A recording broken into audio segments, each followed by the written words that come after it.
अस्सलाम वालेकुम क्लास। आज जो हमारा टॉपिक है that is writing a bad news message और राइटिंग अ नेगेटिव मैसेज।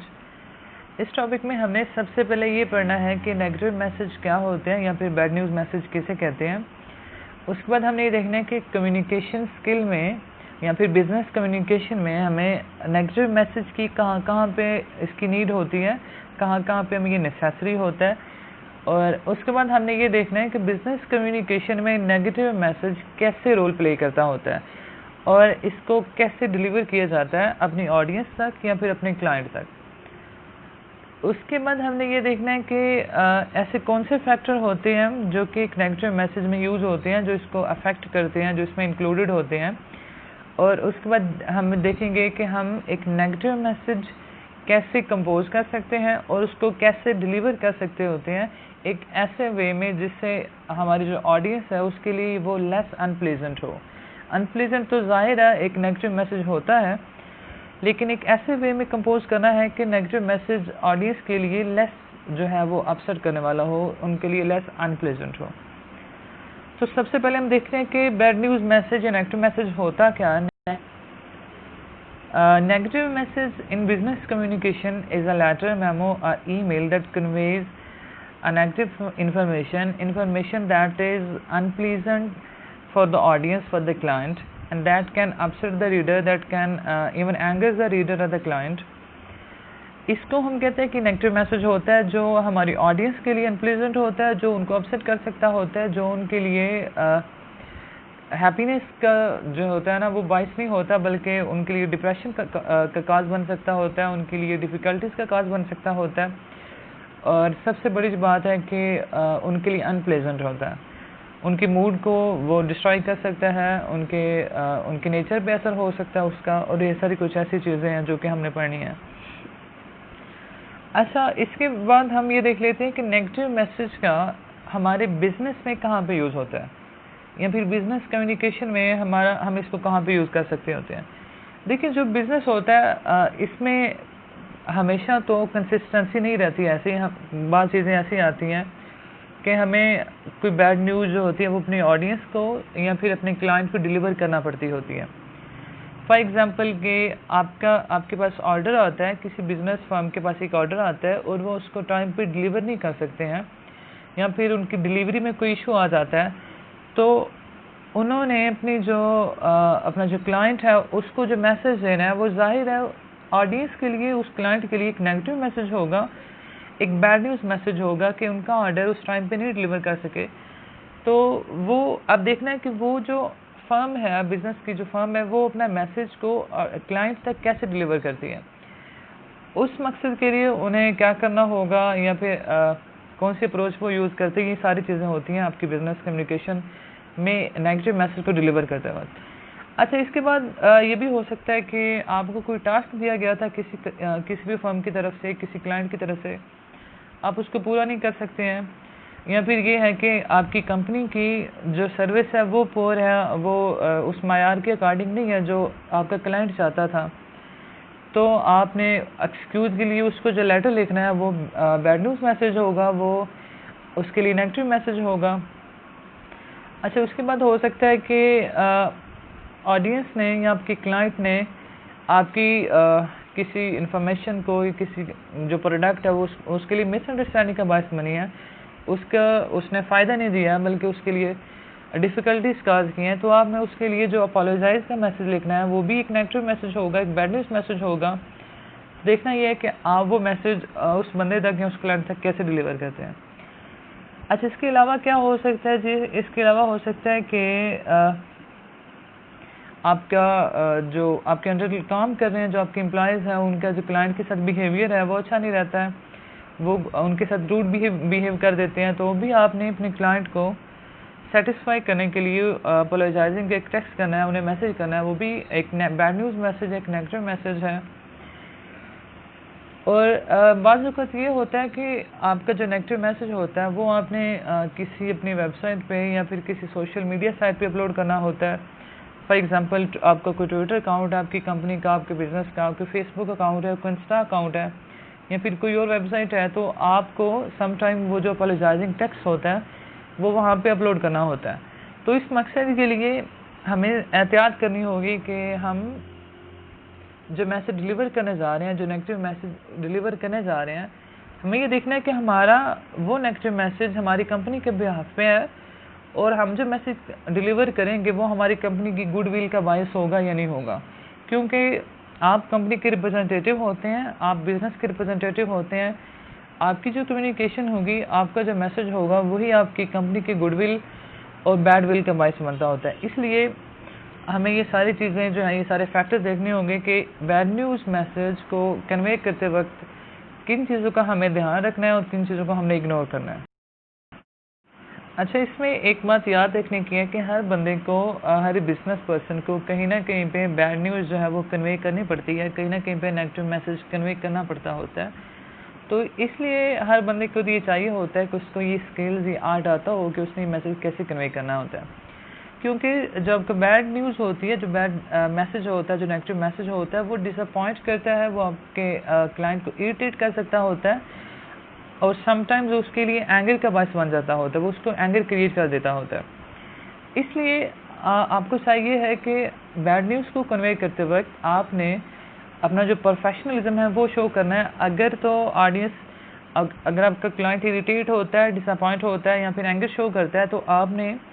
उस कंडीशन में काम कैसे रहना है, उस कंडीशन में सॉफ्ट लैंग्वेज कैसे यूज़ करनी है, और उस कंडीशन को टैकल कैसे करना है, और इन सारी चीज़ों के बावजूद अपने मैसेज को अफेक्टिवली कन्वे कैसे करना होता है।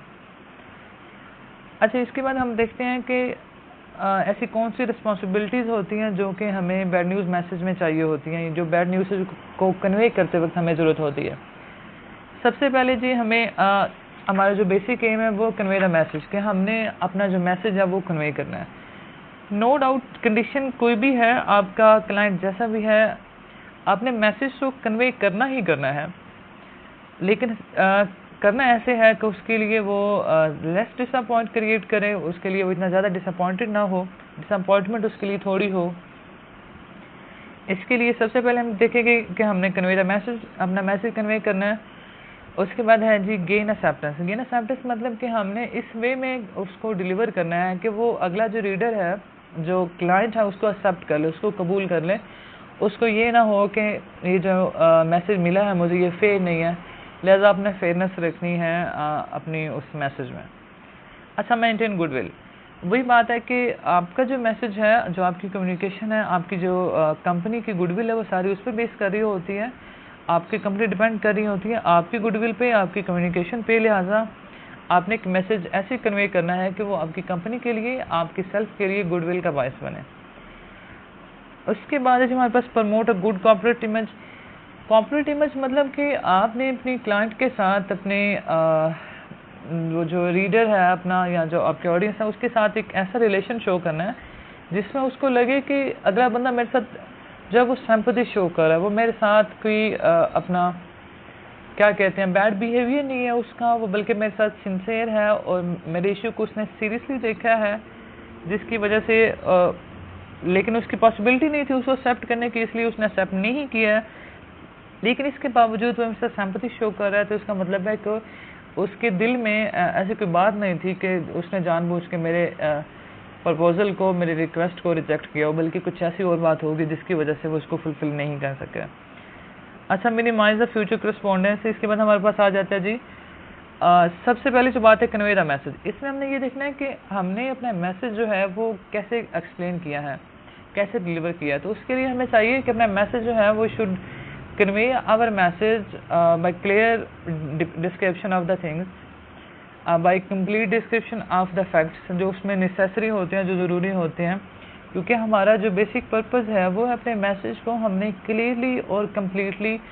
कैसे कन्वे करना होता है। हमने ऑडियंस का ख्याल तो रखना है, लेकिन ऑडियंस का ख्याल रखते वक्त हमने ये नहीं भूलना है कि हमने अपना मैसेज कन्वे ही नहीं करना। हमने अपना मैसेज बिल्कुल क्लियर और बिल्कुल फेयर तरीके से अगले बंदे तक कन्वे करना होता है, और ऐसे कन्वे करना है कि आपका जो क्लाइंट है उसको दोबारा से आपको कॉल करके, टेक्स्ट करके पूछने की ज़रूरत ना पड़े। लिहाजा एक ही दफ़ा उसको ये चीज़ क्लियर कर दें, उसमें कोई कन्फ्यूजन ना रह जाए उसके लिए। दूसरी बात, प्रोजेक्ट अ प्रोफेशनल इमेज, कि अगर तो ऑडियंस आपकी इरिटेट होती है, आपका क्लाइंट इरिटेट होता है, आप वो हो सकता है कि आपके साथ ऐसा बिहेव कर दे जिससे आपका टेम्पर हाई हो सकता है, जो आपका जो टेम्परामेंट है वो हाई हो सकता है, वो लूज़ कर सकते हैं आप। लेकिन वहाँ पे आपने क्या शो करना है, आपने प्रोफेशनलिज्म शो करना है, आपने कूल रहना है, आपने काम रहना है, आपने पोलाइट वर्ड्स का यूज़ करना है, आपने प्रोफेशनल लैंग्वेज का यूज़ करना है। डजेंट मैटर कि वो उस क्लाइंट जो है उसका क्या बिहेवियर है, सिर्फ आपने ये देखना है कि ये जिस सीट पे मैं बैठा हूँ ये मेरी कंपनी की गुडविल का बायस है, इसलिए आपने उसको समझते हुए, उसको अंडरस्टैंड करते हुए अपनी कंपनी का गुडविल क्रिएट करना है और उसको अच्छे से प्रोजेक्ट करना है। उसके बाद आपने ये देखना है कि फेयर हम कैसे रह सकते हैं। देखिए, याद रखिएगा, फेयरनेस अगर आपके मैसेज में है तो वो बेशक नेगेटिव है, वो बेशक बैड न्यूज़ है। अगर अगर वो मैसेज फेयर है तो आपकी क्लाइंट के लिए, आपकी ऑडियंस के लिए ईजी होगा उसको एक्सेप्ट करना। जब आपके क्लाइंट को ये यकीन होगा कि मेरे मैसेज को सीरियसली टैकल किया गया है, उसे देखा गया है और फेयरली उसको देखा गया है, तो वो उसको एक्सेप्ट करने में ज़्यादा जो से मसला नहीं होगा। लेकिन अगर ऑडियंस को ये लगता है, अगर आपके क्लाइंट को ये लगता है कि उसके मैसेज को देखा ही नहीं गया, उसके मैसेज को सीरियसली टैकल ही नहीं किया गया, तो फिर उसके लिए ज़्यादा मसला होगा आपकी बात को मानना, आपके रिजेक्शन को, आपकी जो बैड न्यूज़ मैसेज है उसको मानना। अच्छा, इसके बाद है जी मेंटेन फ्रेंडली रिलेशनशिप। जो बात हम कर रहे थे कि हमारा जो फ्यूचर कोरेस्पॉन्डेंस है, हमने उसके साथ अपने नेगेटिव मैसेज डिलीवर करते हुए उसकी याद रखना है कि हमें क्लाइंट के साथ कल को भी काम पड़ सकता है, तो हमने ऐसा बिहेवियर, ऐसा रिलेशन शो करना है जो कि हमारे जो क्लाइंट है उसके लिए कल को उसको आसानी हो कि वो हमारे पास आ जाए और अपना जो उसका प्रोजेक्ट है या फिर दोबारा अगर वो कुछ ट्राई करता है हमारे साथ तो वो दोबारा से कर सके। अच्छा, बैड न्यूज़ को कन्वे करते वक्त हमने हमारे पास कुछ स्ट्रैटेजीज़ हैं, वो उनको देखना है कि हम किन स्ट्रैटेजी को यूज़ करके अपना बैड न्यूज़ जो है या जो हमारा नेगेटिव मैसेज है उसको कन्वे कर सकते हैं। सबसे पहले हमने देखना है कि हमने कौन सी अप्रोच यूज़ करनी है। अप्रोच फॉर एग्ज़ाम्पल के हमारे पास डायरेक्ट अप्रोच होती है, हमारे पास इनडायरेक्ट अप्रोच होती है, हमारे पास यू एटीट्यूड होता है, हमारे पास पॉजिटिव वर्डिंग होती है, एक रिस्पेक्टफुल लैंग्वेज होती है। हमने सबसे पहले ये देख लेना, ये डिफ़ाइन कर लेना है कि हमने कौन सी अप्रोच अपने नेगेटिव मैसेज को डिलीवर करते वक्त यूज़ करनी है। इस चीज़ को डिफ़ाइन हम ये देख के करेंगे कि हमारी ऑडियंस का, हमारे क्लाइंट को इससे क्या असर होगा, इसका हमारी इस बैड न्यूज़ का उस पर क्या इफ़ेक्ट हो सकता है। अगर तो आपका मैसेज बहुत ज़्यादा सीरियस है, बहुत ज़्यादा आपकी ऑडियंस के लिए इशू क्रिएट कर सकता होता है, तो फिर आपने कौन सी अप्रोच यूज़ करनी है, और अगर ऐसा नहीं है तो फिर आपने कौन सी अप्रोच यूज़ करनी है। ये आपको पता चलेगा आपकी ऑडियंस एनालिसिस के, आपकी क्लाइंट एनालिसिस से। सो आपने क्लाइंट एनालिसिस कर लेना है कि आपका जो क्लाइंट है वो किस किस्म का है, और आप जो उसे न्यूज़ देने वाले हैं वो किस किस्म की है, वो किस लेवल की है, और उस बंदे का क्या टेम्परामेंट है, उसका क्या वो किस कंडीशन में है, उसके बर्दाश्त करने की एबिलिटी, कैपेसिटी और कैपेबिलिटी कितनी है, ये सारी चीज़ें आपने नोट कर लेनी है। अच्छा, देखते हैं कि डायरेक्ट अप्रोच क्या होती है। डायरेक्ट अप्रोच होती है कि जब आप एक मैसेज को बिल्कुल स्ट्रेट फॉरवर्ड और डायरेक्ट वर्ड में उसको एक्सप्लेन कर देते हैं, उसको प्रेजेंट कर देते होते हैं without using any kind of buffer और इस तरह के कुछ वर्ड्स को यूज़ किए बिना। जब आप अपने मैसेज को डायरेक्ट और स्ट्रेट फॉरवर्ड उसको कन्वे कर देते हैं अपने क्लाइंट के साथ, अपनी ऑडियंस के साथ, उसको हम डायरेक्ट अप्रोच कहते होते हैं। डायरेक्ट अप्रोच में क्या होता है जी, सबसे पहले आपने स्टार्ट करना है उस बैड न्यूज़ से। उसके बाद आप उस बैड न्यूज़ की रीज़न देंगे कि अच्छा ये बैड न्यूज़ है, इसकी ये रीज़न हो सकती हैं। ज़ाहिर है एक अगर बैड न्यूज़ है तो उसकी कोई ना कोई रीज़न भी होगी कि किस वजह से ये बैड न्यूज़, ये नेगेटिव मैसेज आप तक डिलीवर किया जा रहा है, या किस वजह से हमने आपके प्रपोज़ल को, हमने आपकी रिक्वेस्ट को रिजेक्ट किया है, उसको एक्सेप्ट नहीं किया। उसके बाद थर्ड स्टेप ये होगा कि हमने जो अपनी क्लोजिंग है वो पॉजिटिव करनी है। पॉजिटिव क्लोजिंग मतलब कि होपफुल रहें, ऑडियंस को होप शो करें कि अच्छा अगर इस टाइम नहीं हो सका तो नेक्स्ट टाइम जो है वो आपका इशू या आपकी जो रिक्वेस्ट है वो एक्सेप्ट हो जाएगी या आपका इशू सॉल्व हो जाएगा। एक चीज़ याद रखने की है कि हमने जो डायरेक्ट स्ट्रैटेजी है या जो डायरेक्ट अप्रोच है वो कहाँ पे यूज़ करनी है। वो आपने यूज़ करनी है when the bad news is not damaging, कि जब आपको लगता है कि जो बैड न्यूज़ है या जो नेगेटिव मैसेज है वो ऑडियंस को, वो आपके क्लाइंट को डैमेज नहीं कर सकता, डैमेज मतलब फिजिकली और मेंटली उसको डैमेज नहीं कर सकता, तो आप direct strategy and direct approach use कर सकते होते हैं। अब फॉर एग्जांपल अगर आपके पास कोई थोड़ी सी ऐसी इन्फॉर्मेशन है जिसमें आपने कोई कॉस्ट किसी चीज़ की बढ़ गई है, आपने वो क्लाइंट को बताना है, या फिर कुछ सैलरी कम हो गई है किसी अगर क्लाइंट की, उसको वो बताना है, तो इसका मतलब है कि ये ऐसी चीज़ें उसको पर्सनली डैमेज नहीं कर सकती हैं, तो आपने उसके लिए डायरेक्ट अप्रोच आप यूज़ कर सकते हैं। दूसरी चीज़ ये कि जब आपको लगता होता है कि जो आपका रिसीवर है, व्हेन द रिसीवर में overlook at the bad news, कि उसको वो उसको खुद देख सकता होता है, वो उसको खुद टैकल कर सकता होता है। और इसके अलावा ये होता है मसलन फॉर एग्जांपल कि अगर कोई ऐसा लीगल डॉक्यूमेंट्स हैं जिसको आपका जो वो है क्लाइंट उसको देख सकता है, या फिर कुछ ऐसे लेस इफेक्टिव केस हैं जो ज़्यादा डैमेज करने वाला इशू नहीं है, उस वक्त आप जो डायरेक्ट स्ट्रैटेजी वो यूज़ कर सकते हैं। अच्छा, तीसरी बात है, जब आपको लगता है कि आपका जो क्लाइंट है वो डायरेक्ट अप्रोच को प्रेफर करता है, कि आपका क्लाइंट अगर इतना फेयर है वो डायरेक्ट अप्रोच को बेयर कर सकता है, वो उसको प्रेफर करता है कि कोई बात है, कोई इशू है, तो उसको डायरेक्टली उसके साथ कन्वे किया जाए, ना कि बफर के साथ, ना कि इधर उधर की बातों के साथ। अगर तो क्लाइंट आपको प्रेफर ये कर रहा है तो एब्सोल्युटली आप डायरेक्ट अप्रोच यूज़ कर सकते होते हैं। इसके बाद हमने देखना है कि इनडायरेक्ट अप्रोच क्या होती है नेगेटिव मैसेज को कन्वे करते वक्त। इनडायरेक्ट अप्रोच होती है जिसमें आप जो बैड न्यूज़ होती है या आपको जो मैसेज होता है उसको डायरेक्ट कन्वे नहीं करते हैं, बल्कि मैसेज के कन्वे करने से पहले आप कुछ इन्फॉर्मेशन देते हैं, आप एक बेस बनाते हैं मैसेज की, आप एडिशनल जो फैक्ट हैं, जो नेसेसरी डिटेल है वो लिखते हैं,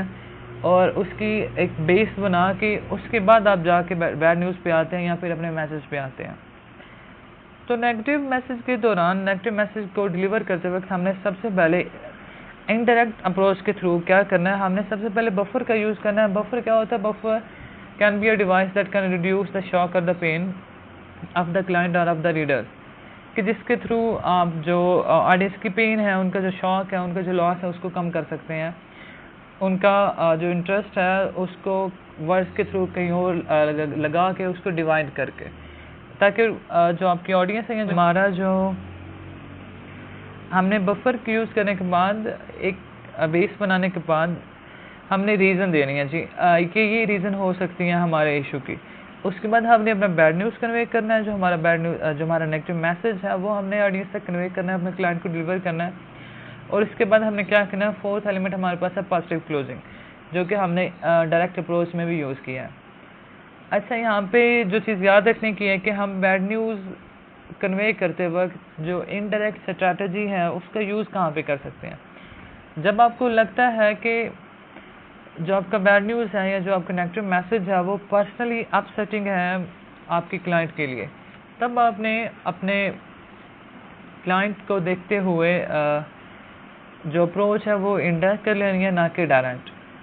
अच्छा, उसके बाद जब आप देखते हैं कि मतलब bad news will provoke a hostile reaction, कि आपका जो क्लाइंट है वो न्यूज़ सुनने के बाद ऐसा रिएक्ट कर सकता है जो कि उसके लिए ठीक नहीं है, जो कि आपके ऑफिस के लिए ठीक नहीं है, जो कि आपके बिजनेस फर्म के लिए ठीक नहीं है। तो आपको चाहिए है कि आपने इंटरेक्ट अप्रोच करनी है जिससे उसका इशू जो है वो डिवाइड हो जाए, वो बफर पे उसका इंटरेस्ट जोन चला जाए और फिर बैड न्यूज़ पे, ताकि उसका रिएक्शन कम हो सके। अच्छा, उसके बाद जब आपको लगता है कि when the bad news threatens the customer relationship, के आपकी कंपनी का जो रिलेशनशिप आपके कस्टमर के साथ वो ख़राब हो सकता है, वो नेक्स्ट टाइम उसको चूज़ नहीं करेगा, तो आपने अपना बैड न्यूज़ को कन्वे करते वक्त इंटरेक्ट अप्रोच यूज़ कर लेनी है। अच्छा, उसके बाद जब आप देखते हैं कि इफ़ द मैसेज और if the bad news is unexpected for the client, तो भी आपको क्या चाहिए, आपको बैड न्यूज़ मैसेज को कन्वे करते वक्त, आपको अनएक्सपेक्टेड मैसेज कन्वे करते वक्त इनडायरेक्ट अप्रोच को यूज़ करना होगा। If the message is unexpected then you should have to convey your message by using indirect approach, क्योंकि ऐसा हो सकता है कि वो उसकी अनएक्सपेक्टेड है, वो उसके लिए इशू क्रिएट कर सकता होता है। लिहाजा ट्राई ये करें कि ऐसा मैसेज अनएक्सपेक्टेड हो, जो कि ज़्यादा थ्रेटनिंग हो, जो कि ज़्यादा डैमेज करने वाला हो, उसके लिए इनडायरेक्ट अप्रोच यूज़ करें।